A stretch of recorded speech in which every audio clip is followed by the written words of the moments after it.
I gotta believe if MO3 is in this vehicle, I gotta believe that MO3, it doesn't really feel like he's that much in danger or that this person is trying to kill him. You get what I'm saying? And the reason why I gotta believe that is that the dude passes him. MO3 could have slowed down. Let's say the guy's going 60. Reduce your speed to 30. Witness will also testify that Marquise Conway was one of the individuals responsible for a portion of that payment. I mean, you came out with these trap and designer records, and what's the latest one that's out right now that's going crazy? That's on me. That's on me going crazy. What, like 500,000? What, like a month? Nah, shit. Right now it says 700,000. Dallas hip-hop has always carried its share of drama, but the moment MO3 lost his life on I-35 in broad daylight, everything shifted fast. Nobody could have predicted the fallout that followed. Now, 5 years later, prosecutors say Yella Beezy walked into a bank and pulled out nearly $100,000 in cash just days after it happened, and surveillance cameras allegedly caught every second of it. The pieces are finally on the table, and the picture is getting clearer by the day. Let's break down the deadly feud that flipped Dallas hip-hop upside down that November afternoon. The sun was beating down hard over the city back in 2020. I-35E was packed like always, traffic crawling, engines humming, everyone just trying to make it through another day. Cars and trucks rolled bumper to bumper, nothing out of the ordinary, until everything went left in just a few terrifying moments. In minutes, chaos erupted in a way nobody could ignore. The city froze, the music world shook. What started as tension turned into a headline that wouldn't cool off for years. A real-life street saga where fame, loyalty, and betrayal collided in the loudest way possible. This is the untold story of how two of Dallas's rawest rap talents went from lyrical shots to real-world danger, leaving one artist gone far too soon, and another staring down charges that could change his life forever. But before we get to that madness on the freeway, we gotta rewind. Way back before the flashing lights, before the headlines, before the city held its breath. This rivalry didn't explode overnight. It started small, quiet, and personal, then spiraled into something nobody could control. Two men molded by the streets, driven by hunger, loyalty to their circles, and a kind of pride that doesn't bend easy. This is where the storm really started. You couldn't overlook Yella Beezy. Born Marquis DeAndre Conway, he came straight out of Oak Cliff, Dallas, a neighborhood known for grit, tight bonds, and nonstop hustle, but also for how hard it tests anyone trying to rise above it. Every day there is a lesson, and not all of them come easy. Growing up in the early 1990s, Conway's life took a devastating turn when his father was tragically killed inside their own home on Mother's Day. He was only 12 years old. That kind of loss forces you to grow up overnight. It teaches you that life can flip without warning, and that safety can disappear in a heartbeat. Surrounded by raw Southern trap sounds echoing from corner stores and car speakers, Conway found his escape through music at a young age. By 9 years old, he was already writing rhymes in notebooks, spilling emotions he didn't know how to say out loud. It wasn't about clout back then. It was about surviving the pain. Turning heartbreak into lyrics became his way forward. By his late teens and early 20s, those hidden verses started making noise in the Dallas underground scene. The kid from Oak Cliff was stepping into his own, dropping music that spoke directly to the streets. He took the name Yella Beezy, a nod to his complexion and the growing buzz following him around the city. Every move showed he wasn't just another rapper chasing attention. He was aiming for position. Yella Beezy's energy stood out immediately. His flow had a bounce that snapped heads fast. His early mixtapes painted Texas trap life with blunt honesty, the kind that hits home for anyone who's lived it. Then came the breakout records, where gritty street stories met catchy hooks that stuck. Tracks like Trap and Designer exploded, becoming Dallas anthems heard in clubs, cars, and block parties across the city. People knew every word before they even realized it. That buzz reached Hitco Entertainment, founded by industry heavyweight L.A. Reid, marking Yella Beezy's official jump into the major leagues. From there, the pressure got heavier and the spotlight got brighter. His rise went national, with records flooding radio stations and playlists everywhere. His breakout hit, That's On Me, proved he could balance street respect with mainstream appeal.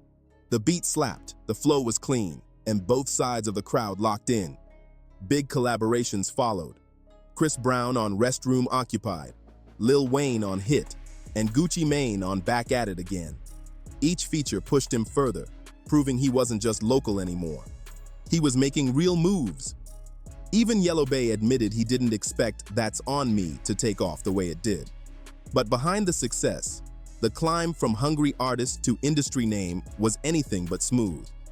Fame brought money and attention, but it also dragged drama right back to the same streets that raised Yella Beezy.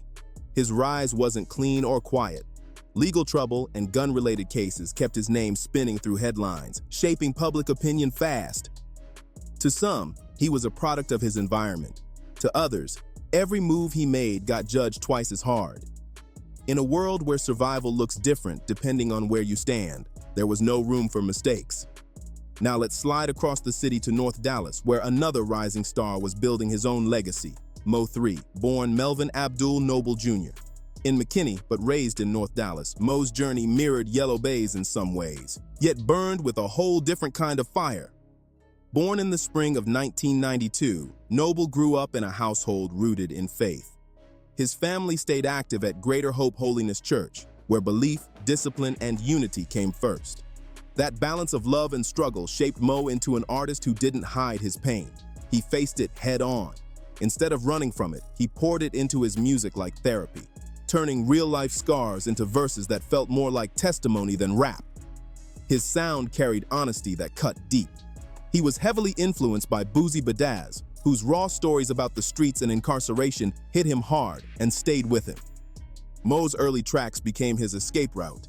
He blended soulful melodies with unfiltered storytelling, refusing to dress up the truth or soften the message. When he dropped his 2014 mixtape Shottas, everything shifted.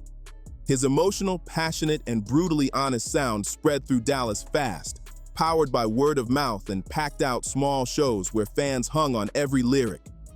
Major releases like Everybody and his fiery responses to rivals showed just how versatile MO3 really was. He could move from pain-filled, soul-touching records straight into hard-hitting bars without missing a step. That range made one thing clear: he wasn't someone to play with. But in Dallas's underground hip-hop scene, where ambition and street ties mix in dangerous ways, tension was already building between MO3 and Yella Beezy long before anything turned deadly. What started as competition slowly turned personal. Subtle shots became public back and forths. Online comments turned into real-life tension, with fans watching every move like a countdown. It wasn't one single moment that caused the explosion. It was a slow burn. Rumors, misunderstandings, and outside voices adding pressure in a city where rap beefs can turn serious in the blink of an eye. The roots of that tension trace back to both artists grinding in their own zones. Oak Cliff for Yella Beezy, North Dallas for MO3. Both sides carried pride, talent, and deep loyalty. But that pride often came with rivalry. Word on the street was the first spark was something small, even personal, like both being linked to the same woman. But it didn't stop there. Online chatter and outside instigators kept poking the situation until it spiraled way out of control. Then came Roy Lee Phipps Jr., a Dallas comedian known for fearless jokes and sharp roasts that spared nobody. Roy Lee went viral after calling out Yella Beezy's Oak Cliff ties, claiming he exaggerated his street background for attention, basically labeling him as fake. Since Roy Lee was close with MO3, his public shots dragged MO3 into the situation, whether he wanted it or not.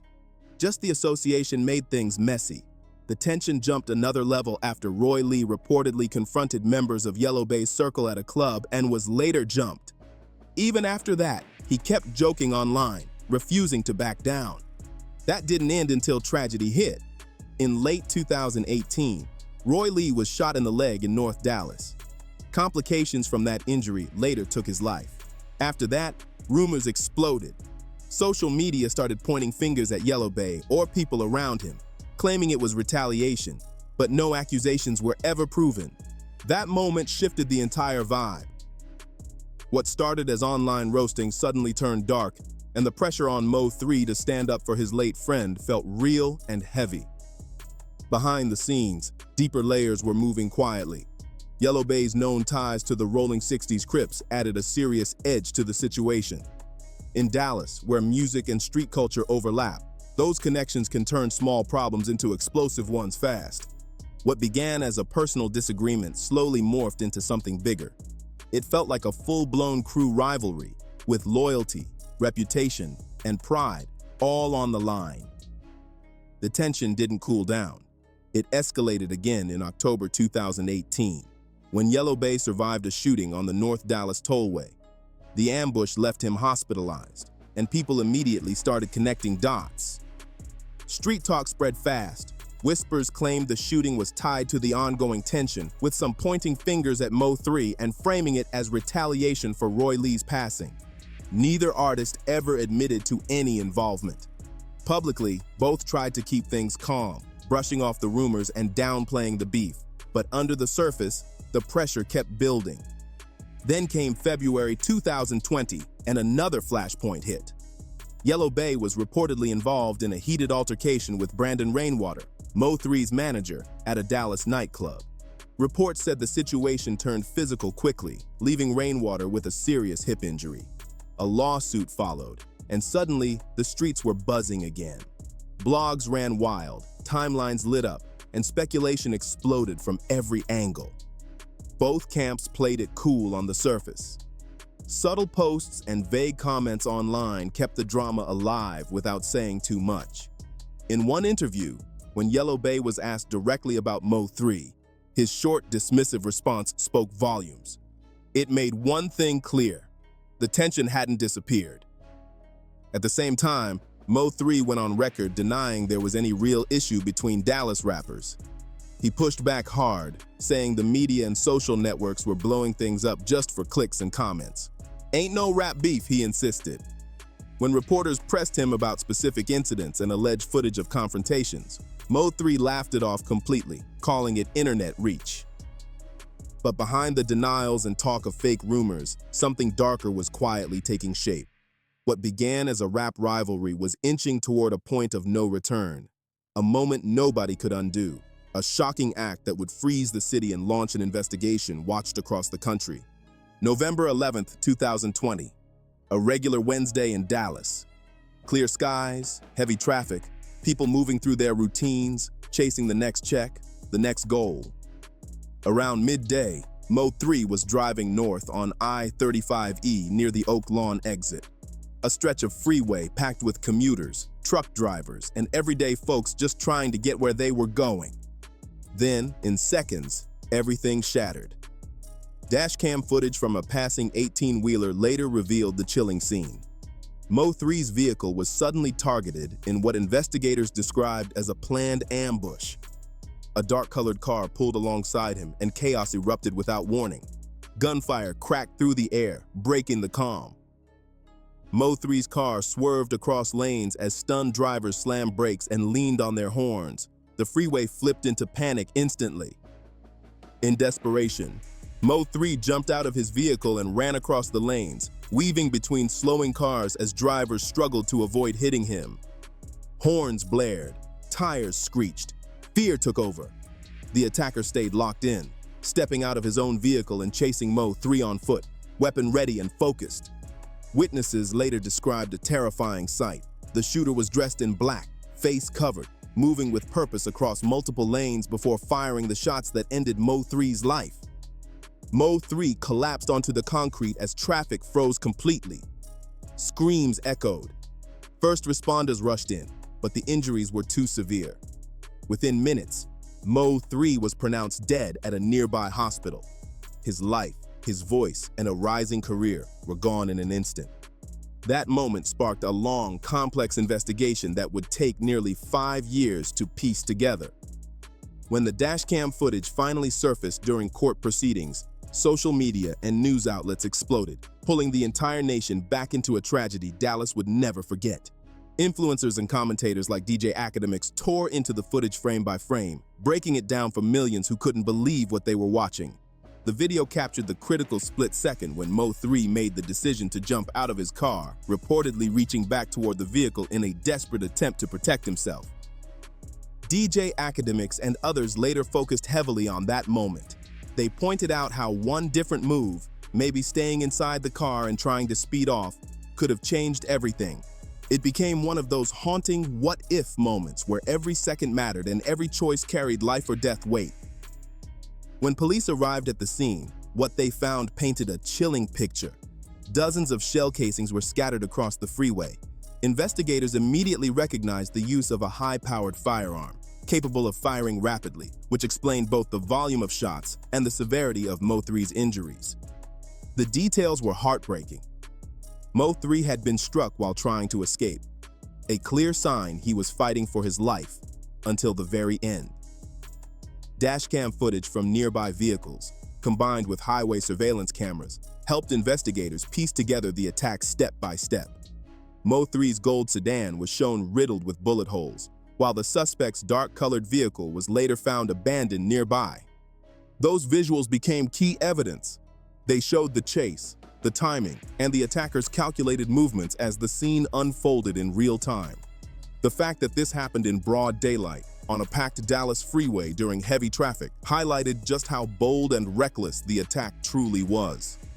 Whoever planned it appeared more focused on finishing the mission than caring about the dozens of shocked drivers watching it all unfold. Cracking the case came down to identifying who actually pulled the trigger. Investigators soon zeroed in on a 22-year-old named Quan Dontrell White. He was on parole at the time and quickly became the main suspect after Dallas police released surveillance images showing a man matching his appearance near the scene. White, who already had prior firearm-related charges on his record, was arrested about a month later in December 2020. Police say tips from the streets, combined with forensic evidence, linked him to both the abandoned vehicle and the weapon used in the shooting. Authorities identified him as the alleged shooter, describing him as the one paid to carry out the attack for whoever was behind it. White was initially charged with murder. Later, he accepted a plea deal that reduced his sentence to 9 years on related gun charges, reportedly in exchange for cooperation and key testimony for prosecutors. That decision shifted the entire direction of the case. Another name that surfaced was Devin Brown. Investigators claimed he also played a role in the setup. Brown was indicted alongside White and Yella Beezy in 2020, accused of helping coordinate the operation, though his exact involvement remained unclear even after charges were filed. Yella Beezy, whose real name is Marquis DeAndre Conway, didn't enter the spotlight until much later. Prosecutors eventually named him as the alleged mastermind behind the plot, accusing him of orchestrating a murder-for-hire scheme tied to a feud that had been simmering between him and MO3 for years. The charges were serious, and the stakes were high. The investigation moved slowly and carefully, showing just how difficult it is to build a solid case involving high-profile artists, street politics, and non-stop public attention. After MO3's death, Dallas police launched an immediate manhunt, releasing surveillance images that pointed to White as the suspected shooter. Detectives worked the physical evidence hard. Shell casings were matched to a weapon connected to White, while witness statements helped confirm the chaotic timeline of that November afternoon. But after those early breakthroughs, the case hit a wall. Proving motive and identifying who funded the operation behind the scenes became the hardest part. For months, investigators struggled to turn street talk into courtroom-proof evidence. The case cooled off, with nothing but rumors circulating, until new information finally surfaced. Confidential sources and cooperation from individuals already tied to the case reopened doors. Tips from insiders, along with White's eventual cooperation, allegedly revealed claims that money had been offered by Yella Beezy as retaliation connected to ongoing tension and disrespect between the two camps. Those revelations pushed the case back into motion. Public attention reignited, and fresh energy poured into what had become a nearly 5-year investigation. That long delay wasn't about lack of effort. It came from the difficulty of separating truth from rumor in a city where loyalty runs deep and silence is often survival. Investigators had to sift through endless stories, cross-check details, and deal with fading memories, missing data, and witnesses too scared to speak up. In Dallas, where street ties and music overlapped tightly, Building a case like this takes time, patience, and pressure. And once the pieces finally came together, the story shook the city all over again. Building a case like this was never going to be easy. One of the biggest hurdles was the lack of clean, straightforward proof. No direct confessions, no obvious money trail, and no witnesses lining up to testify. Over time, memories faded, details got fuzzy, and people grew more hesitant to cooperate. Proving that a paid setup even existed took serious effort and patience. Investigators had to work with fragments. Tiny pieces of information slowly came together before the bigger picture started to emerge. Surveillance footage became the backbone of the prosecution's case against Yella Beezy. Cameras along the highway tracked the suspect vehicle's movements in real time, while dashcam footage captured the chase and the moments leading up to the shooting as it unfolded on the freeway. But the evidence prosecutors leaned on the hardest came from financial records that told their own story. Bank documents showed Yella Beezy withdrew roughly $40,000 in cash shortly after the incident. Prosecutors claimed the timing lined up with when the hit allegedly took place. They argued this withdrawal was part of the payment tied to the attack. Defense attorneys pushed back hard. They called it a coincidence, saying Conway regularly handled large amounts of cash for his music business and personal expenses. Still, investigators didn't stop there. Phone records revealed a series of calls between Yella Beezy and Q and White around the time of MO3's death. Cell tower data placed both phones in nearly the same locations in the days leading up to and immediately after the tragedy. To prosecutors, that wasn't random. They saw it as a sign of coordination, suggesting this wasn't a sudden act, but part of a larger situation that had been brewing between both camps for years. As the case moved closer to trial, prosecutors stacked every detail together.